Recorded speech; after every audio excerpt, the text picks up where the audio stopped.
Basically, my story kind of started with probably the middle of the summer before I got diagnosed.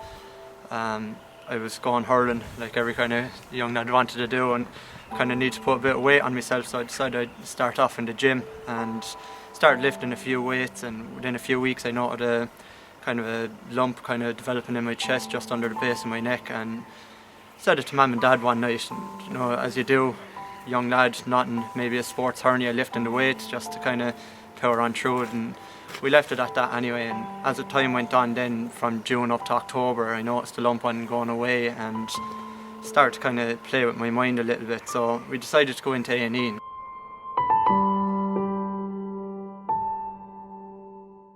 Cutting a long story short in there, I was laughed out the door when I asked could it be cancer. They told me it's not possible for someone my age.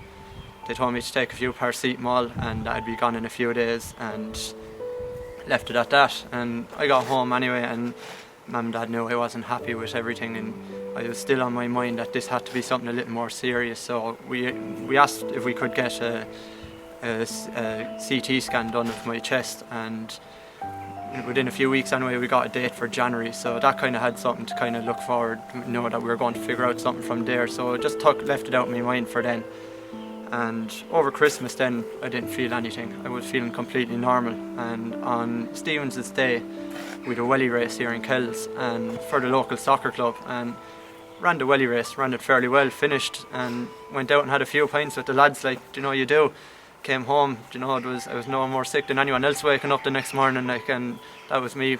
Went back to work, working in a hotel inside in town, and that took us up to New Year's Eve, and I was working at a wedding, and suddenly I was really warm, so I just kind of went to loosen my collar, and I noticed there was another few lumps on my neck, so again I was starting to get a bit worried.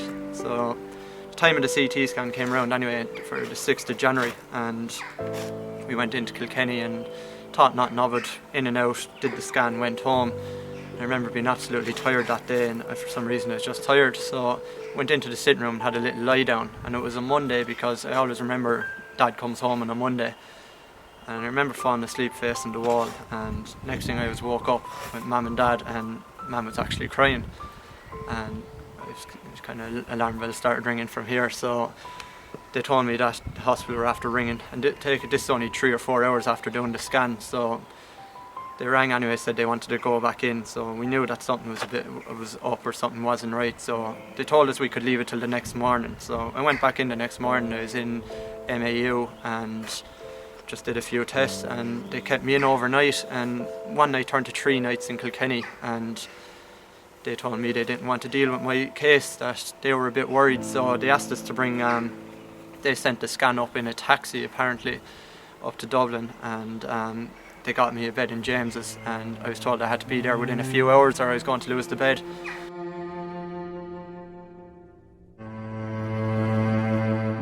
So we got up to James's within a few hours anyway. We rushed home, got all my stuff, got up there, and again we were none the wiser what was going on. No one has told us really what was happening.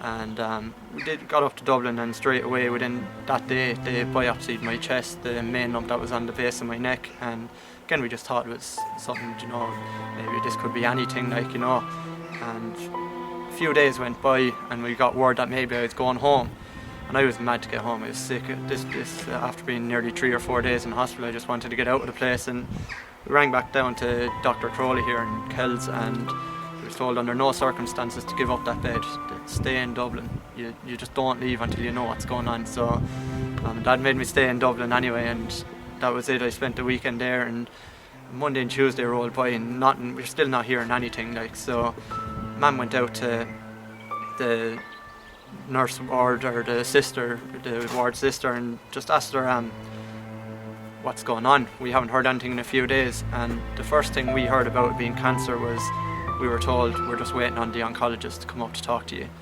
and that's how we found out by word of mouth that I had cancer. So from there just went into whirlwinds of getting my lungs tested, getting my heart tested to see if I could go through the chemo.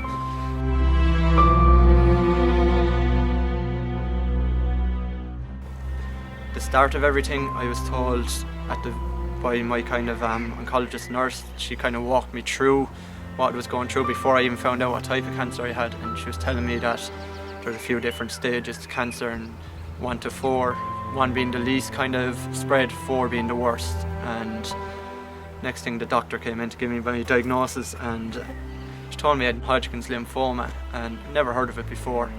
And then she paused for a second and she goes, we've had a few meetings, we've talked about it, and we've had to stage your cancer at stage 4.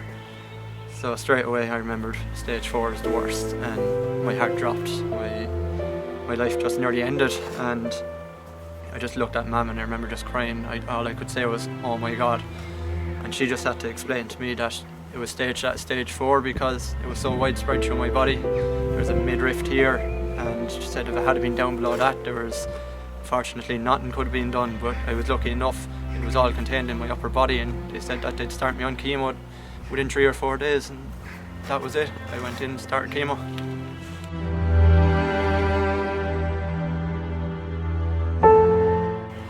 I couldn't write you a list because it'd be endless, we'd be here all day, but it started up in hospital. The minute I went to Dublin, I must say I have an incredible family. I'd have a very extended family on Mum's side and Dad's side, between cousins, uncles and everyone. And every family at some stage came up to see me in Dublin. Cousins came the whole way up. They got me a day release out to the Ashland Hotel, and we had dinner there, and we met in one of my cousin's pubs in Dublin, and it just felt normal, like everyone came up. No one was asking me how I was feeling, you know, they were just there for me. And that meant the world to me, like, you know, to see everyone up there. Then when I got home, again, I spent most of the next 6 months at home, so it was down to my family and my mother and my father and the 3 sisters I have at home, and I seen what they went through as well. Like, I have a saying to myself, and I used to tell people that it's not just a person with cancer that goes through it, it's everyone that knows them as well. So I did see changes. Dad got sick, we were all fighting at home, you know, everyone was on edge, and we didn't really have anyone to talk to outside the family, because people can say they know what you're going through, but they'll never fully understand until they're in that situation. Hopefully they never will be.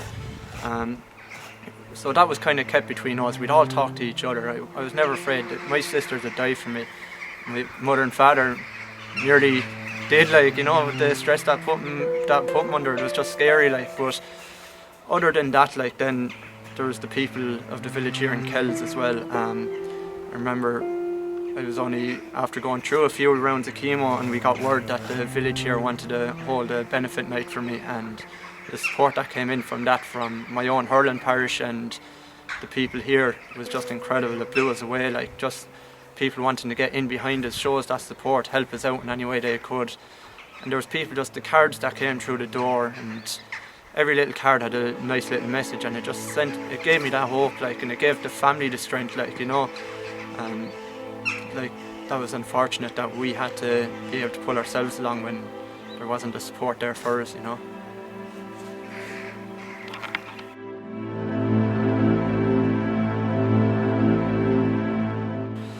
It probably started from that table quiz or the benefit night that was held in Kells. I felt like the effort that people put in for me, I nearly needed to do that again and help people. So I started at home, maybe just wanting to do a shave or dye, and we're going to have that here in Kells, and we're going to put a trust in Kells where people are going to be able to get supported.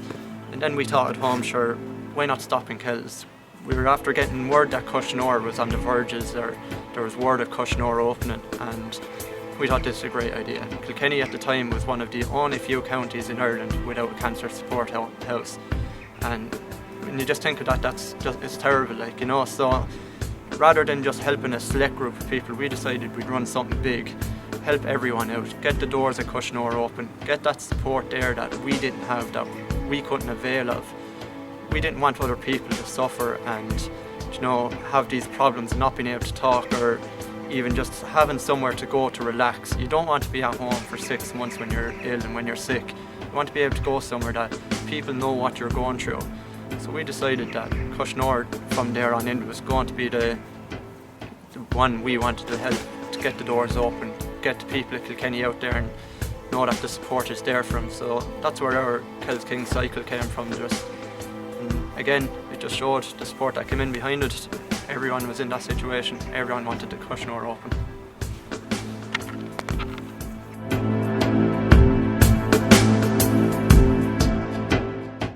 Well, where do you kind of start what it means to have Cois Nore open? I think there's an idea and kind of thought in people's head that when you go through cancer, you do your treatment, when your hair grows back, when your energy's back, that's the end of your treatment, you're fine again. People don't realise that cancer stays with you for the rest of your life. There's side effects, there's neurological problems, there's balance, speech. I went through all that, and I went through it without having Cois Nore. I didn't avail of any counselling, I didn't avail of any services that might have helped my recovery come along that little bit faster, and now I kind of noticed that my speech at times can be bad, my memory can be bad, and I know that it mightn't have completely fixed it, but Cois Nore certainly would have helped if it had been there when I was going through everything. So just to see the doors open, to know that we're after helping to get those doors open, that people are going to have that support.